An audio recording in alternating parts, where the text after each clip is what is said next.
Perfect.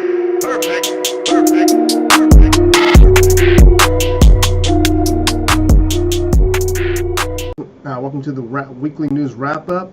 This is Andre Mcclendon. Today I'm going to go over a couple things. We're going to go over some of the basic indexes and go over some market screeners. And then we're going to finish up with crypto and the news for next week. So guys, just like I was going over last week to show you guys some market stuff, here's how you can go over and look at just my favorite two things: PE ratios and earnings per share. So click on your country. It doesn't really matter which one, and you click off the United States, click the exchange, and then you get all this information. But to break it down more, go for PE ratios, what I'm looking for, and earnings per share. So hit ratios, hit EPS, and for me, for earnings per for PE ratio, I'm looking for a max of 20. Now, in my previous video, I linked a couple informations about what the PE ratio is. I'll link it below again so you guys can jump into it. So this is just showing companies that it has a projected earnings ratio of 20, and 20 would be like 20 years out. And for me, my rules: anything 0 to 10 is undervalued, 10 to about 15 is average, and above 15 to 20 is a little bit pushing it. Anything over 20 is overvalued. So right now, these companies here, oh, I forgot to do this right here. So you click on PE ratio and you got to click on EPS, hit apply, and now you can hit these companies and basically filter them from high of 20, and you hit them all the way down. And you can basically change this up to see, which companies are overvalued.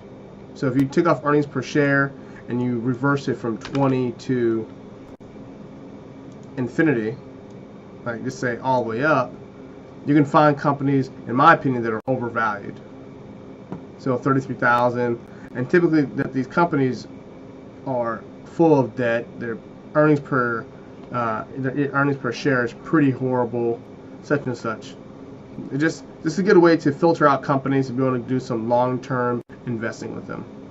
All right, so let's jump into our next thing. It'll be the S&P 500. So my last week's video, I was talking about how the S&P 500 is going to break through that double top, and let's see what happened. I'm also using investing.com. If you guys want to know, the link will be below. But let's let this load a little bit.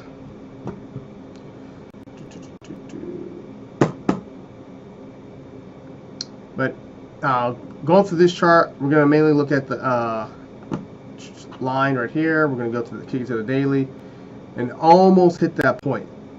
This is a double high right here before it made this massive correction down, huge correction down, and it's basically almost at and this is the zone or area where it, in my opinion, where it should either do two things: get pushed right back down for a small correction to head back higher, or to break right through.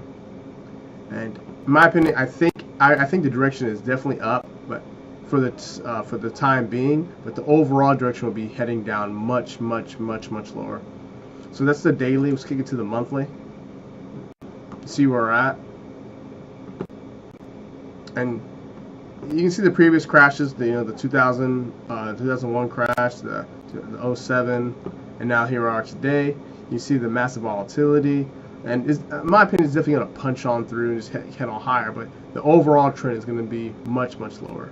But I don't know when. Just something that I'm doing, something that I'm interested in, and shorting long term. I did take this short and some of this long, but not all the way up.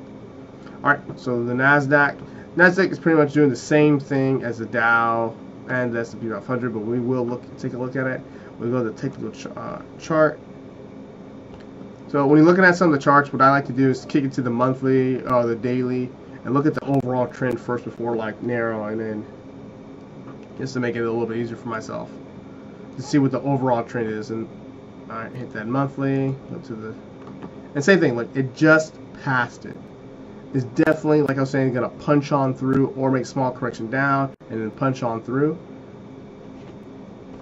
But this is good. I mean, if you guys are going long in the markets, especially in the tech stocks, yeah, you're going to be doing really good. All right, same thing for the Dow. Let's see if the Dow beat it. All right, first go take the chart, hit it to the monthly. So, and let's see what's it's going. It's going. Now, what I do like trading about these markets, they're so fast. They have a lot of liquidity, so you can get your 30 pips or even 15 pips a day, whatever your goal is for the day. Look at the daily, just about to break through. That monthly looks identical to the other chart, just about to the S&P 500 and NASDAQ. So let's see where it goes. All right, but my favorite markets now, we're going to get to the commodities market. It'd be oil. Now oil is sitting at $64 flat. Now oil's had a big 52-week range from 42 to 76, almost $77. Now oil this week has been pretty bouncy. It hasn't really broke through. It's just at this small range right now. So let's definitely see what's going to be happening. What's going to be happening for it? But let me see. Let me see. Okay. First thing I want to do is key to the monthly and look at oil right now. Oil on a 4-month time period has been doing really, really good. Really, really good. And I've been trading oil this entire time, and I've been hitting it in multiple markets. The equities, hitting with the stocks, and also getting in with the dividend stocks and dividend ETFs. So getting the monthly and quarterly cash flows, getting that gain too, and also hitting it in Forex markets and taking these longs. What I like about crude oil is that there's no, for my broker, there's no swaps. So you can hold these positions long term and not worry about getting killed by some of the fees that other markets have. And I definitely think this is going to definitely hit up to 76 area. I'm going long 76, so that's some of my plans. So our next thing is natural gas. I just added natural gas in there just to look at and compare it to where crude oil is looking at. So first thing we do, technical charts. All right. Let's break this down.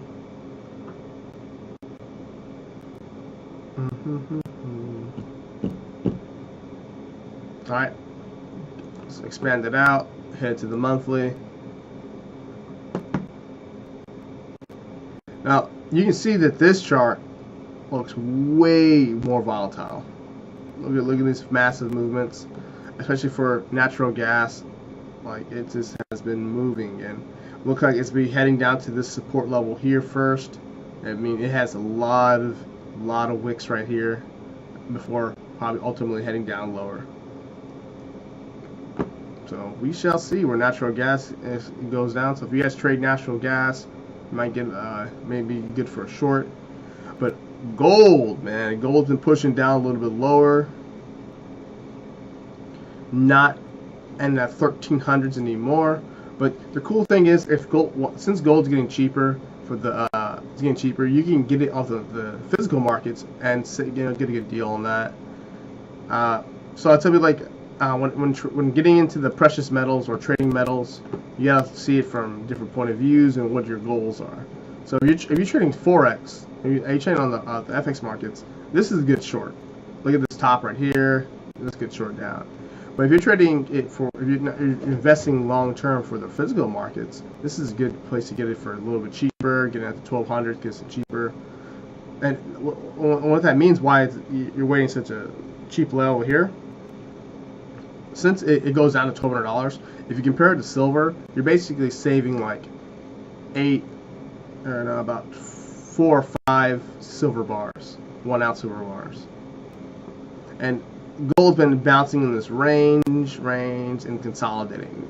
Now if you guys follow some chart patterns for trading, you can see what kind of pattern it's getting into and possibly breaking out. But we'll see what the big banks want. Now our next one is silver. Silver is just about $15. Now silver, the last like 5 days, has gone like doji. It's been flat all week. And you know, for me, I'm trading long term. I'm getting kind of hit on those long term fees. And I mean, it's a little bit annoying. I really want silver to break out and actually do something. Actually, getting kind of tiring and not doing much. But we'll hit it to a daily. This is top right here. It's not doing much right here. But we shall see where it wants to go. It has been trending down, but will silver break back down and hit that $14 level below and hit this another and make a repeat bottom? I have no idea, but I trade silver in multiple ways. I get into silver multiple ways. I get it for the cash flow in the equities markets, and then I get it for the trading for spot futures, and then I get it for also for the bullion. So there's multiple aspects in why I like silver, and you know, wealth preservation, also for capital gains. And now we get to the crypto. Now Bitcoin, as I'm making this video, is $5,351. Let's see where it's gonna go. Now, if you guys are on this long, it has been massively moving up. So I only follow two, Bitcoin and Litecoin. I have been told by a couple of people I've met as XRP. So if you guys trade XRP, please tell me. I want to see some of these gains. I know XRP has been moving. I mean, look at Bitcoin. It has been making a 3-month move. Look at that. Well, once again, Bitcoin is a fast mover. It can just go right back to its $3,000 level just as fast as it made it to its $5,000 level. We shall see. But absolutely, if you trade cryptocurrency, you know, you can make huge gains. And I would say Bitcoin isn't the best one in my opinion. I prefer Litecoin, because Litecoin, you know, it went from $22-ish to $81 in the last few weeks. And I think that's where the markets are, you know, this is the best one to trade. There are probably more volatile ones that probably move way more percentage.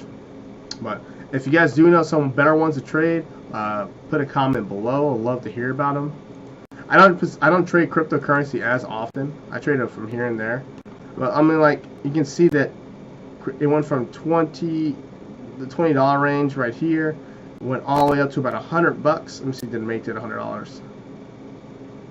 This is about $99.89. It's pretty good. That's really good. It dropped about 20% lower. So let's zoom in a little more. Let's go to the daily. And look at these: consolidation, breakout, consolidation, breakout, consolidation, small breakout, consolidation, consolidation. And that's where all these orders got pulled in. Boom.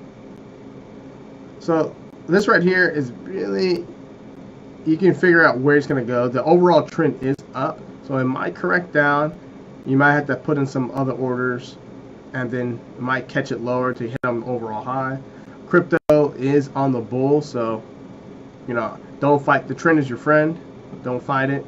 So until otherwise, and see where Litecoin's going. But you know, that's me. If I'm going to trade this, the most I do for risk is like 5% per trade for crypto. I have a little bit more tolerance for crypto than Forex. Forex is like 1 to 3%. So we'll see where it goes. Our next one is the market. This is going to be FX Factory, Forex Factory. So you guys can check the news. First thing you can do is go ahead to the calendar for next week. We're going to be doing April 21st. So next week we got a lot of bank holidays. We got New Zealand, Australian, Swiss franc, euro, and the pound. So if you guys are trading those pairs, they will be moving a little bit slower, so just watch out. So we got the CPI for the odd, and we got 2 red news on Tuesday. This is basically from Las Vegas trading time. All right. We got some CAD news, and what you guys can do to break out this information more is click on these tabs right here, and you can actually click on that to see what previously happened and such.